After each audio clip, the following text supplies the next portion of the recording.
بسم اللہ الرحمن الرحیم۔ السلام علیکم ورحمۃ اللہ وبرکاتہ۔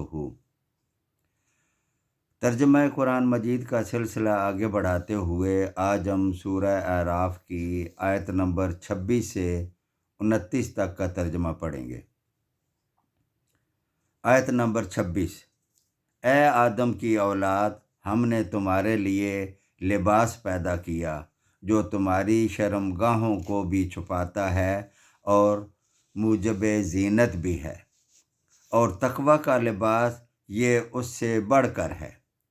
یہ اللہ تعالیٰ کی نشانیوں میں سے ہے تاکہ یہ لوگ یاد رکھیں۔ آیت نمبر 27۔ اے اولاد آدم، شیطان تم کو کسی خرابی میں نہ ڈال دے جیسے اس نے تمہارے ماں باپ کو جنت سے باہر نکلوا دیا، ایسی حالت میں کہ ان کا لباس بھی اتروا دیا تھا تاکہ وہ ان کو ان کی شرمگاہیں دکھائے۔ وہ اور اس کا لشکر تم کو ایسے طور پر دیکھتا ہے کہ تم ان کو نہیں دیکھتے۔ ہم نے شیطانوں کو انہی لوگوں کا دوست بنایا ہے جو ایمان نہیں لاتے۔ آیت نمبر 28۔ اور وہ لوگ جب کوئی فحش کام کرتے ہیں تو کہتے ہیں کہ ہم نے اپنے باپ دادا کو اسی طریق پر پایا ہے۔ آپ کہہ دیجئے کہ اللہ تعالیٰ فحش باتوں کی تعلیم نہیں دیتا۔ کیا اللہ کے ذمہ ایسی بات لگاتے ہو جس کی تم سند نہیں رکھتے؟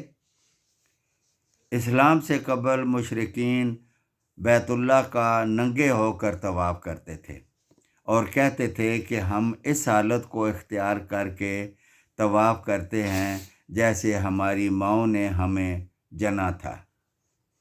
بعض کہتے تھے کہ وہ اس کی یہ تعویل کرتے تھے کہ ہم جو لباس پہنے ہوتے ہیں اس میں ہم اللہ تعالیٰ کی نافرمانی کر رہے ہوتے ہیں، اس لیے اس لباس میں طواف کرنا مناسب نہیں۔ چنانچہ وہ لباس اتار کر طواف کرتے اور عورتیں بھی ننگی ہو کر طواف کرتیں، صرف اپنی شرمگاہوں پر کوئی کپڑا یا چمڑے کا ٹکڑا رکھ لیتیں۔ اپنے اس شرمناک فعل کے لیے دو عذر انہوں نے اور پیش کیے۔ ایک تو یہ کہ ہم نے اپنے باپ دادوں کو اسی طرح ہی کرتے پایا ہے، دوسرا یہ کہ اللہ تعالیٰ نے ہمیں اس کا حکم دیا ہے۔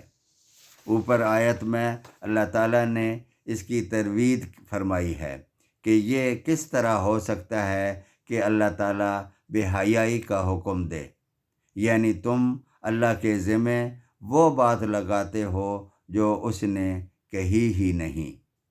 آیت نمبر 29۔ آپ کہہ دیجئے کہ میرے رب نے حکم دیا ہے انصاف کا، یہ کہ تم ہر سجدے کے وقت اپنا رخ سیدھا رکھا کرو کہ اس عبادت کو خالص اللہ تعالیٰ ہی کے واسطے رکھو۔ تم کو جس طرح شروع میں اللہ تعالیٰ نے پیدا کیا تھا اسی طرح تم دوبارہ پیدا کیے جاؤ گے۔ صدق اللہ العظیم۔